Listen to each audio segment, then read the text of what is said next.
Hello mga sangkay, samahan nyo kami at kami pupunta dito sa isa sa mga pinupuntahan dito sa Boracay. Ito nga pala yung grotto na malapit talaga siya sa tubig. Kung mapapansin natin, hindi masyadong maaraw dito kasi nga 7 AM nandito na kami naglalakad. At ito nga pala yung mga ganap namin. Picture kami ng picture dito. O diba panalo yan? Syempre, kailangan natin ng shades. O, payat ko na dito. Nagda-diet na talaga ako dito.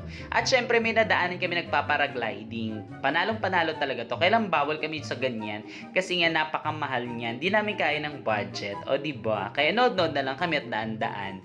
O diba napakikita nyo? Napakaganda talaga ng buhangin dito. Pagkatapos niya, nagkaroon kami ng only food dito sa may Clove. Panalong-panalo talaga yung kanilang chicken at saka yung kanilang pork barbecue. At syempre, hindi natin talaga yung pagpunta namin yung taba, no? Yoko ng ma-high blood ulit. Syempre, ang sarap-sarap din dito ng kanilang chop suey, kaya nga lang medyo matitigas yung gulay pero panalo pa rin. Di ba